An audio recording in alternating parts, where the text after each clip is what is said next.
My family bullied me for being the ugly sibling. But now that I'm wealthy, they want me back to help them financially. Okay, Reddit, buckle up because this is gonna be a long one. This isn't some fake creative writing exercise. This is my actual life, and I, 27F, am still processing all of it. I grew up in one of those cookie-cutter suburbs in Ohio, where everyone has a perfectly manicured lawn and there's a Target exactly 7 minutes away. You know the type, where the most exciting thing that happens is when someone paints their front door a controversial color. My dad is an insurance agent, think khakis and dad jokes but make it mean. My mom teaches English at the local high school, which was super fun when I actually had her as my teacher. But we'll get to that horror show later. Then there's my sister, Katie, 29F, who might as well have been copy-pasted from a freaking Pantene commercial. I'm talking naturally blonde hair that actually does that bouncy thing, green eyes, a perfect ski slope nose, the whole package. Meanwhile I got, well, everything else. Let me paint you a picture of little me. Frizzy brown hair that looked like I stuck my finger in an electrical socket, thanks Ohio humidity. My dad's heavy eyebrows, plural but really trying to be singular, my mom's round face but make it rounder, and the kind of body type that had my pediatrician checking the husky box on my school forms. Yes, that was actually a thing in the early 2000s. Imagine being 8 years old and finding out your body type is officially classified as husky. The joke started early. Like early. My first clear memory of realizing I was the ugly one was at Katie's 7th birthday party, which made me 5. Mom had dressed us in matching outfits, her first mistake, and while taking pictures she kept trying to fix me. Honey, suck in your cheeks a little. No, that's worse.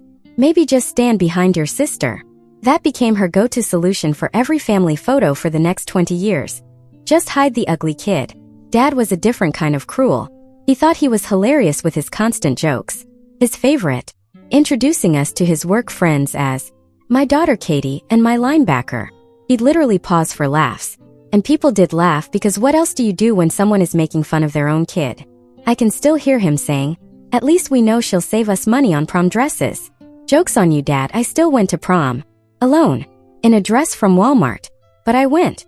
Mom's brand of bullying was more helpful. She started me on diets when I was 9. Not like, hey, maybe eat more vegetables diets, but full-on Weight Watchers meetings where I was literally the only kid. She'd pack Katie's lunch with normal kid stuff. Sandwiches, chips, those weird Hostess cakes everyone traded for. Mine, celery sticks and low-fat cheese. Because apparently childhood obesity was a bigger concern than, I don't know, giving your kid an eating disorder. But the worst part wasn't even the direct stuff, it was the constant comparison to Katie. Everything was a competition that I was somehow losing before it even started. Katie would come home with a B+ and get praised for trying her best. If I got an A-, I'd hear, well, if you weren't always in your room on that computer, maybe it could have been an A. Like, make it make sense. Family gatherings were their own special kind of hell. Our extended family picked up on the dynamic real quick, probably because my parents made it so obvious. Aunt Linda, Mom's sister, once tried to compliment my art skills at Thanksgiving when I was 12. Before I could even say thanks, Mom jumped in with, yes, she's creative. Katie, tell everyone about your solo in the winter concert. The message was clear. My achievements weren't just lesser, they weren't even worth discussing. The computer became my escape. I started spending more and more time learning to code because at least computers don't care what you look like. They either work or they don't. No one tells a piece of code it should try contouring to make its interface look thinner. By middle school, I had my routine down. Wake up early to avoid breakfast comments, spend lunch in the computer lab working on projects, really just avoiding cafeteria drama, then hide in my room until dinner. Katie would burst in sometimes, usually when she needed help with her math homework or wanted to practice her cheer routines. Those were actually our best moments. When our parents weren't around, she was almost nice to me. Almost. And the real kicker? I wasn't even that weird looking. Looking back at old photos, the ones where you can actually see me and I'm not artfully hidden behind a plant, I was just average. A little chubby, sure, but nothing that justified the level of critique I got. But when you grow up hearing you're ugly every single day from the people who are supposed to love you unconditionally, that shit sticks with you. I remember this one time in 8th grade, I got invited to a classmate's birthday party, one of those makeover parties that were super popular in the early 2000s. Mom was so excited, like finally someone was going to fix me. She even bought me new clothes for it. Then, at the party, the mom doing the makeovers looks at me and goes, oh honey, you have such pretty eyes. Why do you always hide behind those bangs? And I just broke down crying. Because in 13 years, none of my own family had ever found anything pretty about me. That's what people don't understand about this kind of family dynamic. It's not just about being the ugly sibling. It's about being treated like you're worth less because of it. Like you need to make up for the crime of not being conventionally attractive by being smarter, kinder, or more successful. And even then, it's never enough. High school. Fair warning. This is where things get really messed up. If you thought middle school was bad, buckle up, buttercup. As I mentioned, my mom was an English teacher. And guess who got her for junior year English? Me. And let me tell you, having your own mother as your teacher when she's already disappointed in your existence is a special kind of torture. She had this habit of using me as an example in class, but never in a good way. Now, if you structure your essay like my name, you'll never get into a good college. Thanks, Mom. Real professional. But the worst part wasn't even the classroom humiliation. It was how she combined school criticism with her usual appearance-based comments at home. Honey, maybe if you spent less time slouching in the back row trying to hide, you'd participate more in class discussions. Or my personal favorite. The other teachers mentioned you're always wearing that same oversized hoodie. No wonder Jason didn't ask you to homecoming. Side note, Jason was Katie's friend's brother, who Mom was convinced would be my only shot at dating. Spoiler alert. He took Katie's friend to homecoming instead. Katie was a senior when I was a sophomore, which meant I got to watch her live out every teen movie cliché in real time. Homecoming queen? Check. Dating the quarterback, Steve, who, by the way, later becomes relevant to this story in the most karma-filled way. Check. Getting crowned at every single dance while I worked the coat? Check. Check. I wish I were making this up, but our high school really was that stereotypical. The thing about being the ugly sister in high school is that everyone feels entitled to comment on it. As if my family constantly reminding me wasn't enough, now I had helpful classmates pointing it out too. Oh my God, are you really Katie's sister? But she's so. And then they just trail off like not finishing the sentence made it less rude. I developed a whole system for surviving school. I always got to class early to grab a seat in the back corner, harder for people to stare at me. I ate lunch in the computer lab, telling teachers I was working on extra credit projects when really I was just playing around with HTML and CSS. But they didn't need to know that. I started wearing massive noise-canceling headphones everywhere, the kind that basically scream "don't talk to me," and I spent every free period in the library. The computer lab became my safe haven. Mr. Rodriguez, shout out to the real MVP, was the tech teacher who actually saw something in me beyond just being Katie's weird sister. He was the one who first showed me how to really code, not just messing around with basic HTML but actual programming. He started teaching me JavaScript after school, saying I had a natural logic to my thinking. For the first time in my life, someone was praising my brain instead of criticizing my body. But, of course, my parents managed to ruin that too. Parent-teacher night rolls around, and Mr. Rodriguez tries telling them about my coding projects and how I might have a future in tech. Mom's response? Oh, that's nice, but shouldn't she focus more on subjects that might help her find a husband? Katie met Steve in AP Biology, you know? The absolute peak of high school hell was Katie's graduation picture. I'm sitting in the bleachers with my parents, watching Katie give her valedictorian speech. Because of course she was valedictorian. She's up there talking about embracing what makes you unique and loving yourself. The same girl who once told me I should consider wearing a paper bag over my head for her Sweet 16 photos because I was ruining the aesthetic. After the ceremony, during the family photos where I was, as usual, strategically placed in the back, I overheard Mom talking to her friends. She was going on about how proud she was of Katie. Then someone asked about me. Her exact words? Well, at least one of them turned out right. We're still hoping my name might grow into her features. Grow into my features. Like I was some kind of awkward-looking puppy that might eventually become less ugly. I was 16. Pretty sure my features were done growing. That summer was when I completely checked out of family life. I got a job at Computer Shack, one of those generic computer repair places at the mall, and picked up every shift I could. I started saving money in a secret account. Pro tip: never let toxic parents have access to your bank account. I learned how to build and repair computers, which turned out to be super useful later. The worst part? My parents were thrilled that I was working retail. They thought it was me accepting my place in the world or whatever. Mom actually said, "It's good that you're learning a trade, honey. Not everyone can be as academically gifted as Katie." Meanwhile, I was in the back room, teaching myself Python and dreaming of the day I could get the hell out of there. Senior year was just survival mode. Katie was off at college, some fancy private school where she could pursue her dreams of being a trophy wife. Spoiler alert, mission accomplished. Temporarily, at least. So you'd think things would get better. No. Now it was all about Katie doing so well in college and Katie joining a sorority and Katie dating a business major. Meanwhile, I threw myself into coding full-on obsession mode. I didn't go to a single school event, skipped prom despite mom's hysteria about it being my last chance to feel like a princess, and spent every free moment either working or learning to code. Mr. Rodriguez helped me apply for scholarships behind my parents' backs because he knew they wouldn't help with college applications unless it was for their approved list of schools, aka wherever Katie went. The day I got my full-ride scholarship to State University for computer science was the day I realized I might actually escape. My parents' reaction? "Oh, that's nice, honey, but are you sure you want to go there? Katie says the girls at State don't care about their appearance at all. You already struggle enough with that." Little did they know their ugly daughter was about to level up in the most spectacular way. So we've reached the part of the story where things start turning around, but not before one last serving of family toxicity because, of course, my high school graduation was exactly what you'd expect. While other parents were crying happy tears and taking millions of photos, mine were busy explaining to relatives why I chose State University instead of following Katie to her fancy private college. Well, you know how it is, some people just aren't cut out for more competitive environments. Thanks for the vote of confidence, Mom. The graduation party was even worse. Mom insisted on putting up photos from both her girls' special days, which was basically a shrine to Katie's perfect graduation next to my well. Let's just say she picked the worst photos of me possible, including one where I was mid-sneeze. Who even keeps a photo like that? But here's where it gets good. Remember that secret bank account I mentioned? Working every possible shift at Computer Shack had paid off. I had enough saved up for a deposit on a tiny studio apartment near campus. The day after graduation, while my parents were at some country club brunch with Katie, who was home for the summer and just couldn't miss seeing her friends, I loaded up my ancient Honda Civic with everything that mattered. Fun fact: you can fit your whole life into a Honda Civic if you've spent 18 years being told not to take up too much space. The best part?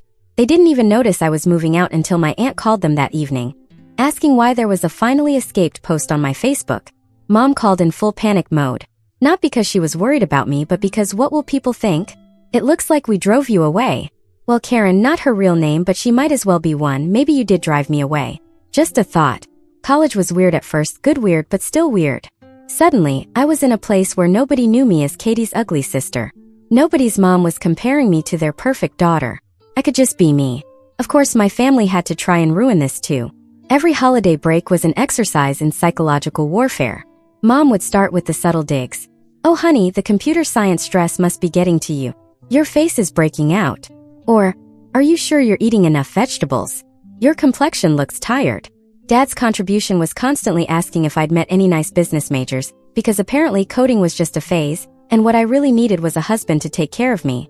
This from the man who once told me I had a face for radio and a voice for silent movies.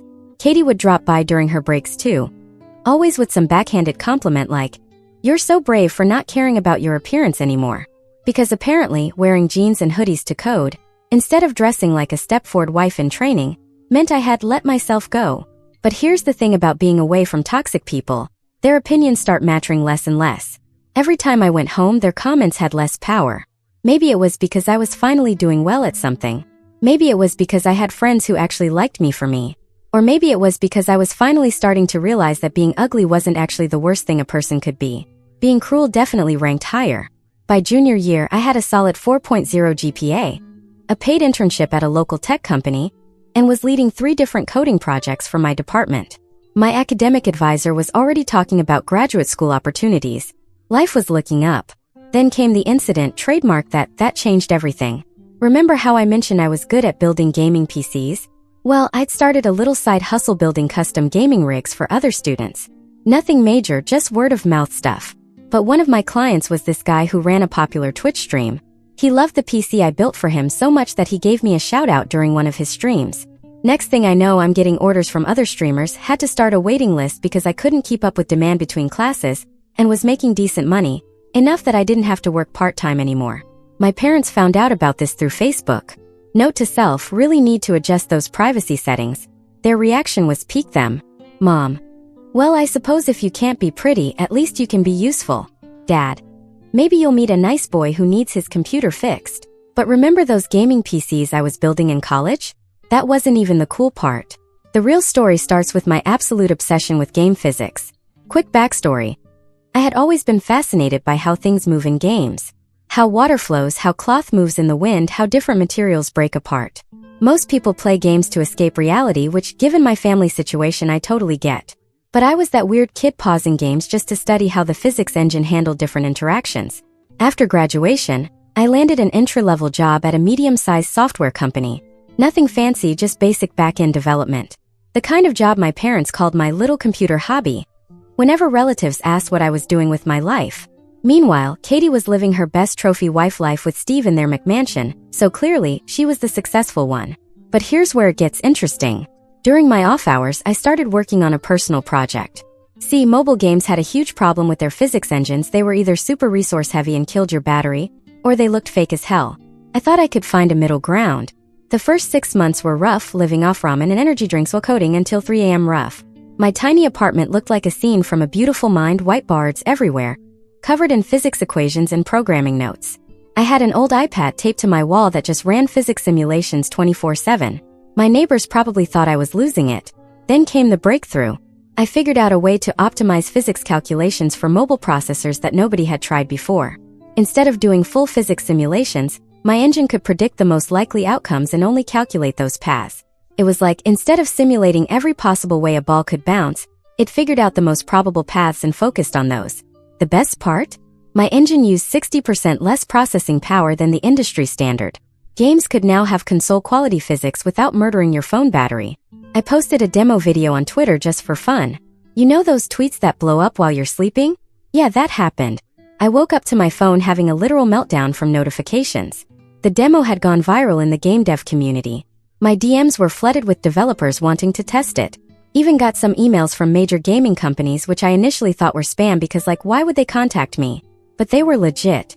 Suddenly, I was having Zoom calls with actual gaming industry people.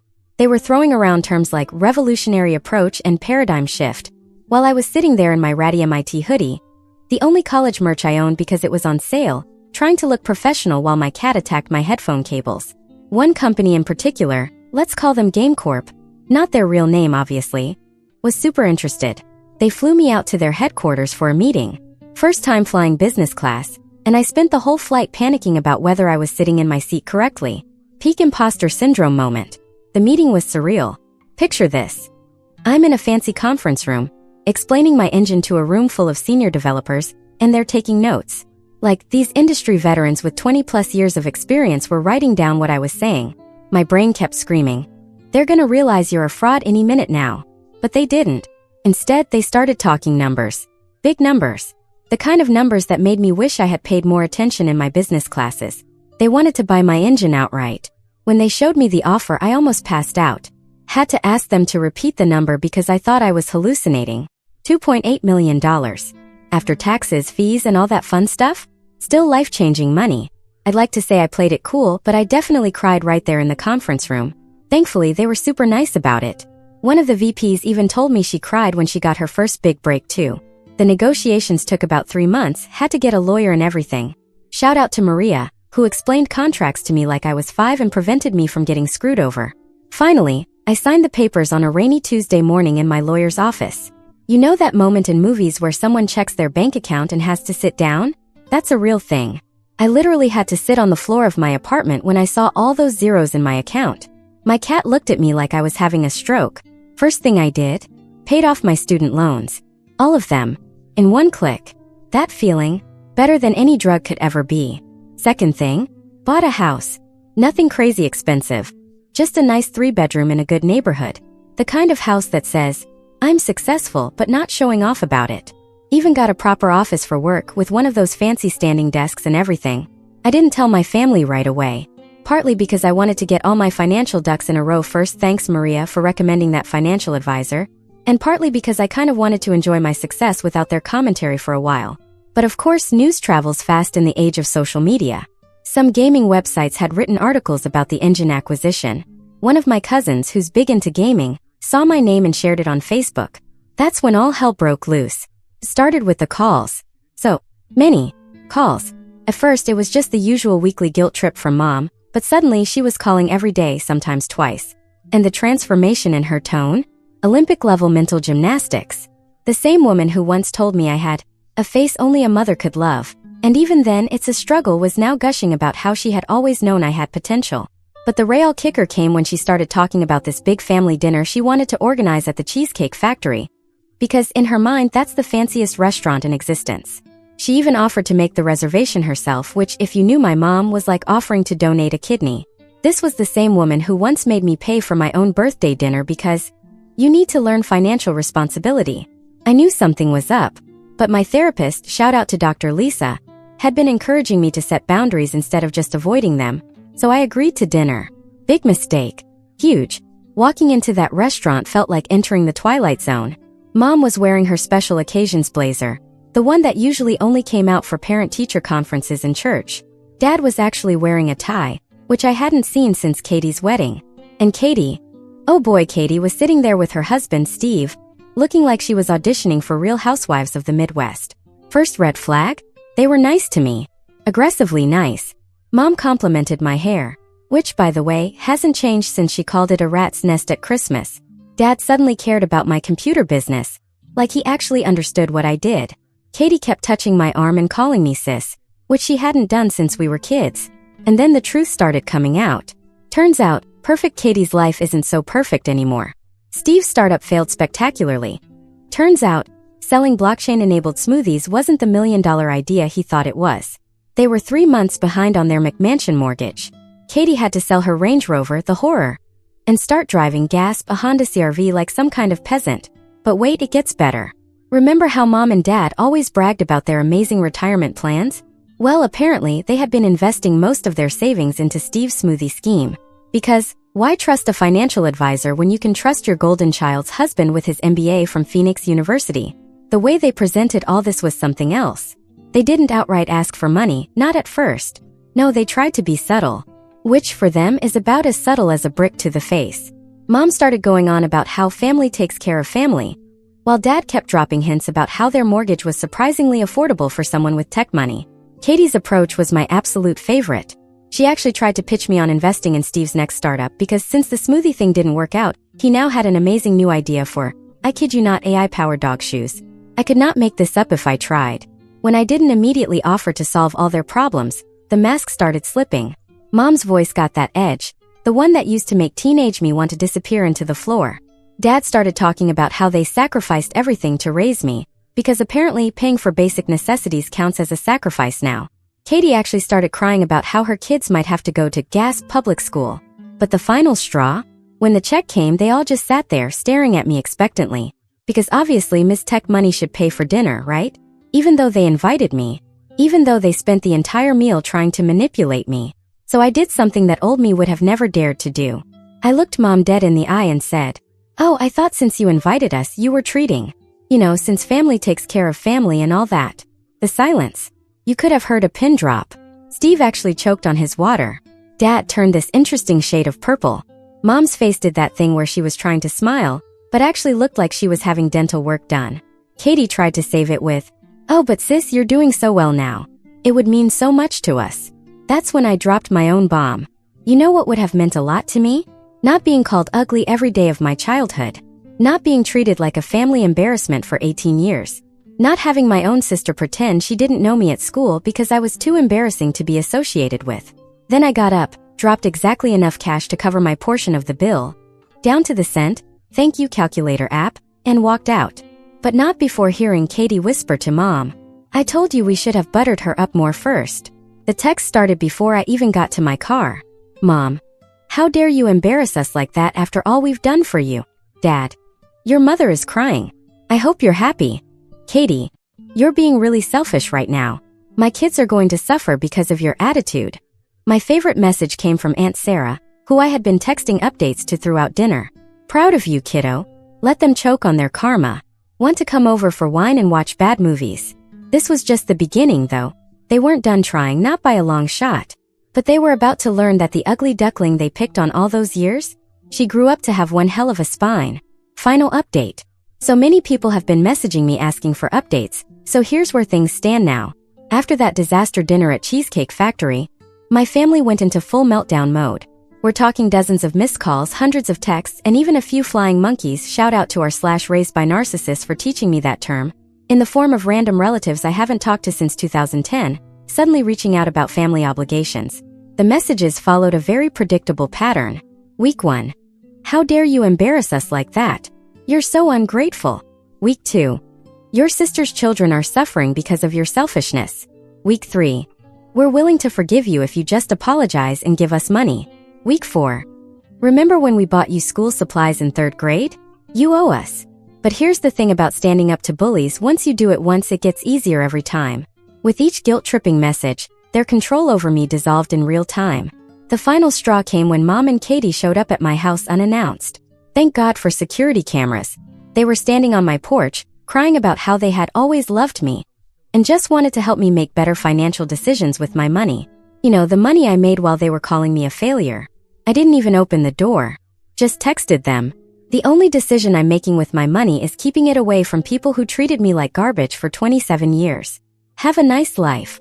Then I blocked them on everything: phone, email, social media, even LinkedIn. Yes, they tried connecting with me there too. So where are we now?